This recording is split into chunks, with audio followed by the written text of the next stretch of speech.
Ya se encuentra en las librerías mi más reciente libro, Las Reliquias de Jesús, María y José, una profunda y seria investigación que ubica y explica las reliquias de Jesús, María y José, cómo han sido descubiertas y cómo es que se conservan en distintos lugares del mundo.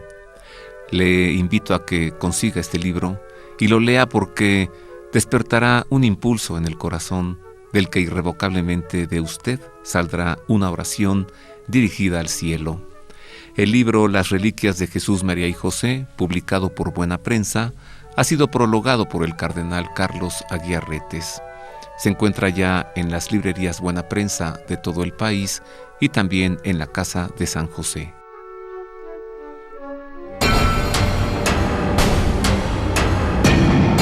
Universidad Pontificia de México.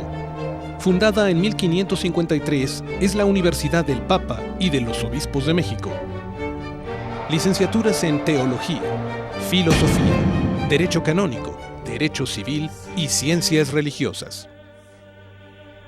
Diplomados en Espiritualidad y Mística, Teología, Filosofía, Latín, Hebreo, Griego, Antiguo y Nuevo Testamento, Liturgia y Religiones del Mundo. Taller para grupos litúrgico-musicales. Informes en www.pontificia.edu.mx o al 5573 0600.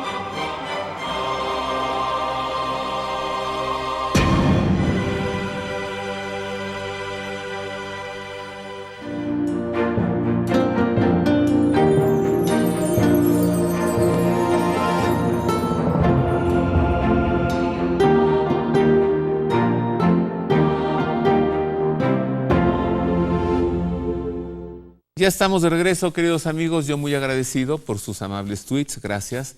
Compartimos información durante el programa y a lo largo de la semana.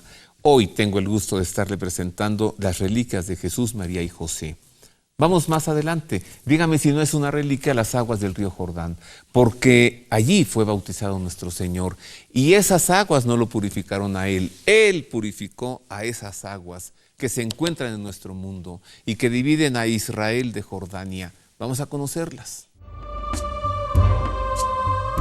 Las aguas del río Jordán han sido veneradas desde siglos por peregrinos que en ellas se sumergen renovando sus promesas bautismales. Son aguas a las que la cristiandad ha considerado como reliquia, pues fueron santificadas por el Señor al tocar su cuerpo.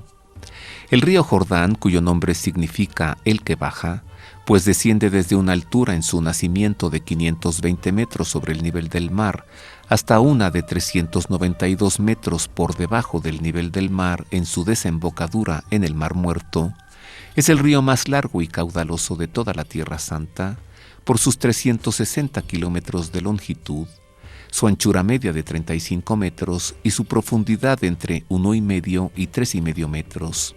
Se extiende por el Valle del Rift, la fractura tectónica que separa la placa africana de la placa arábiga, y sirve como frontera entre Jordania e Israel y entre Jordania y Palestina. El lugar preciso del bautismo del Señor lo indica San Juan en su Evangelio. Esto ocurrió en Betania, al otro lado del Jordán, donde estaba Juan bautizando. No se refiere el evangelista a la Betania de Israel, cercana a Jerusalén, donde residían Lázaro, Marta y María, sino a la Betania de Jordania, localizada a 50 kilómetros de la capital, Amán, en las riberas del río Jordán, sitio en el que se practicaron excavaciones a partir de 1899 y en el que tras el Tratado de Paz Israelí-Jordano de 1994 se encontraron canales de agua e iglesias con piscinas bautismales que indican con exactitud el lugar.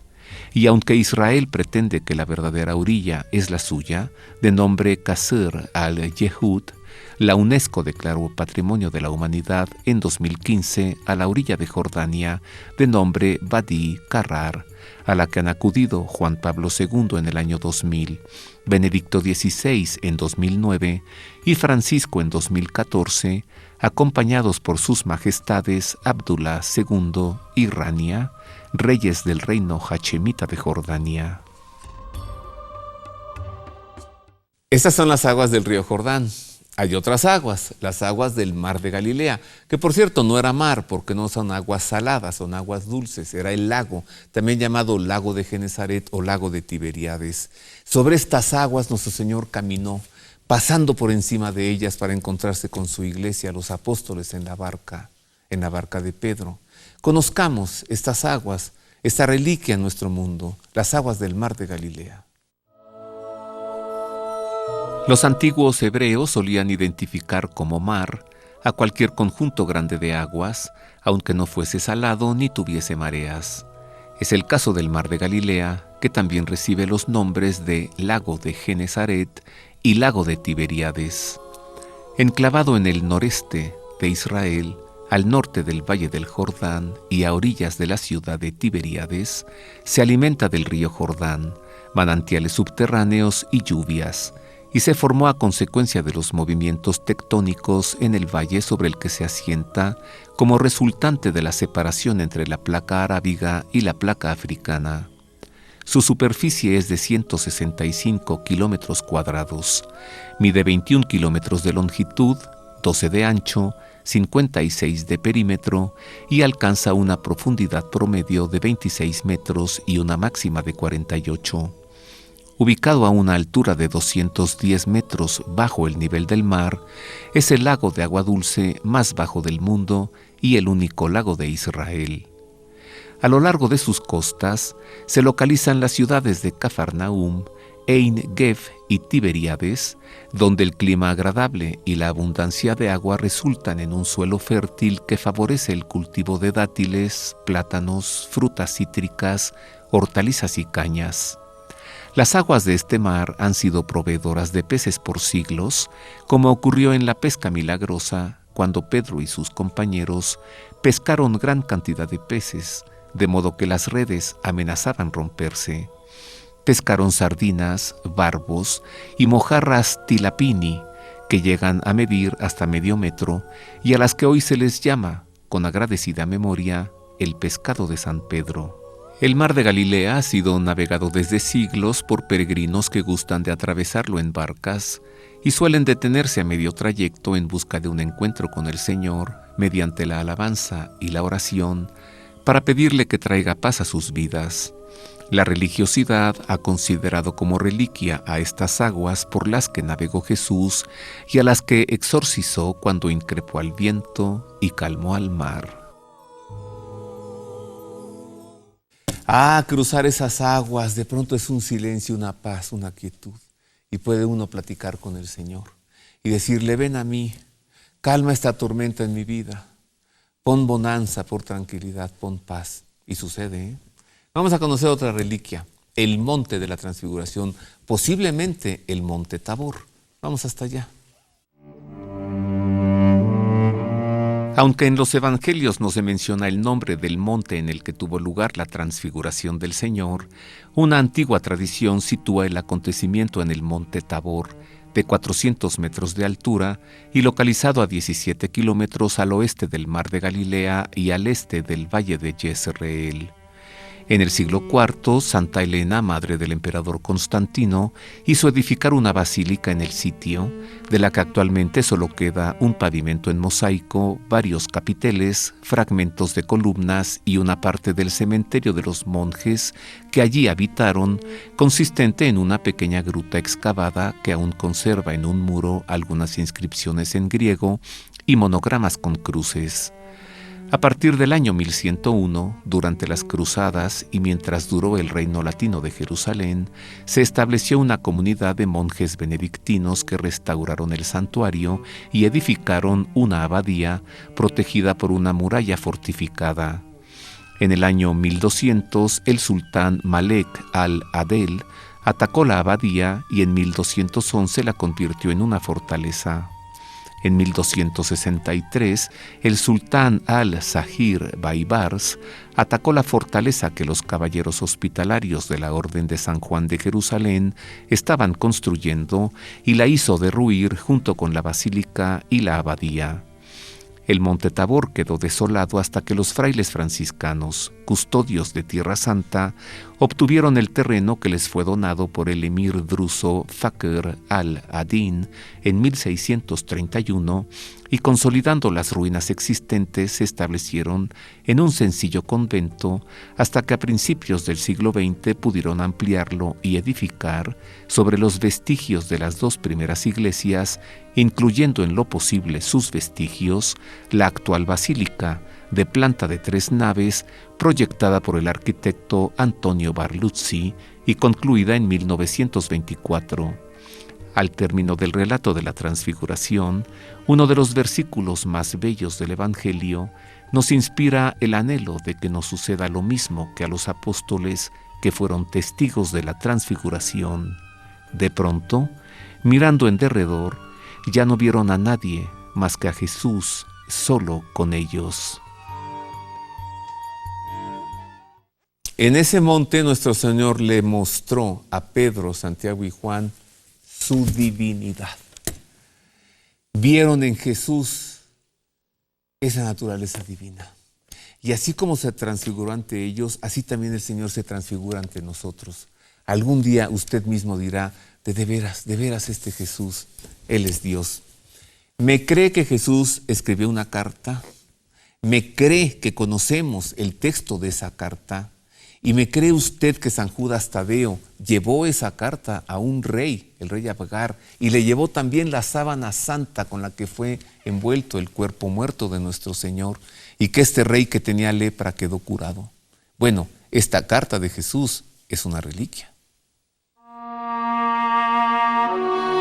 Que Jesús haya escrito una carta es un hecho histórico documentado por el historiador Eusebio de Cesarea en el tomo primero de su Historia Eclesiástica, y es también un testimonio histórico de la existencia de la sábana santa llevada personalmente por el apóstol San Judas Tadeo desde Jerusalén hasta Edesa por indicaciones del Señor.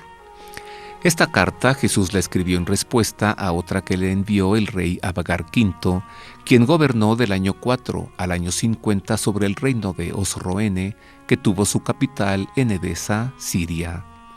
El texto fiel de la carta del rey Abgar, como lo refiere Eusebio, es el siguiente: Abgar Ucama Toparca, a Jesús, Salvador bueno que se mostró en la región de Jerusalén, salud.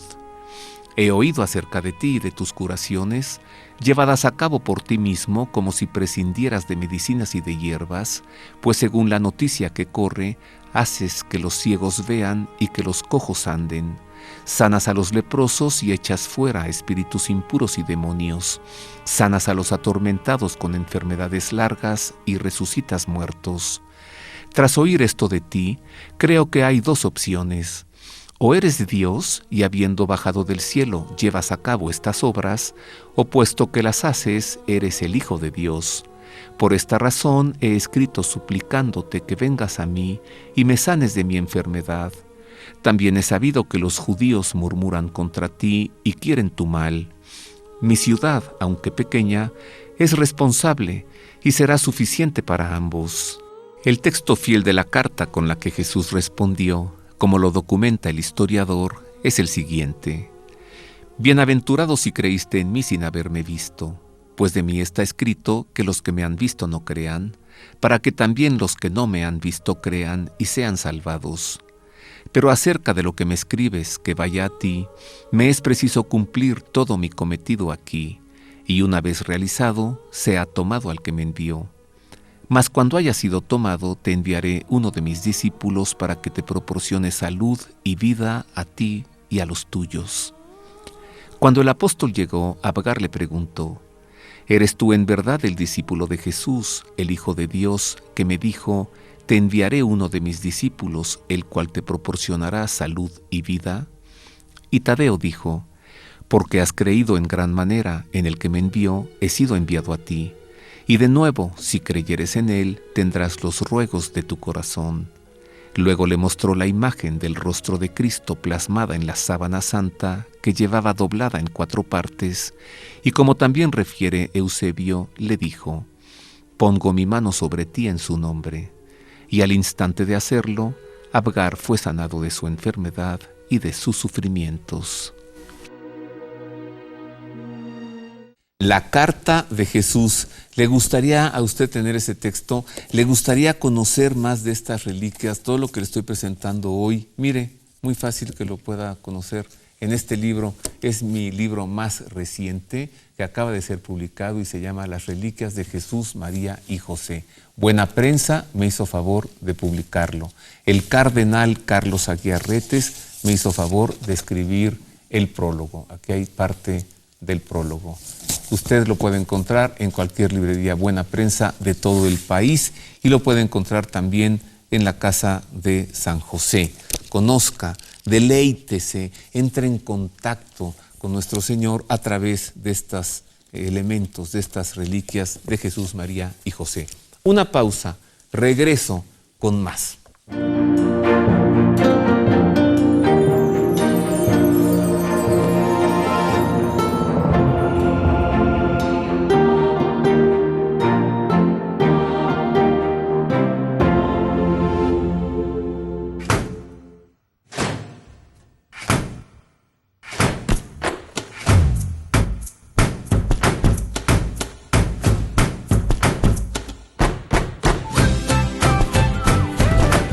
Hazla práctica. Hazla con la pasta mexicana de mayor venta, la Moderna. En sus 2000 años, la Iglesia ha atravesado por diversas crisis. Desde la muerte de Cristo, la persecución a los apóstoles, las diversas persecuciones a cristianos. Crisis de las que siempre la Iglesia ha salido triunfante.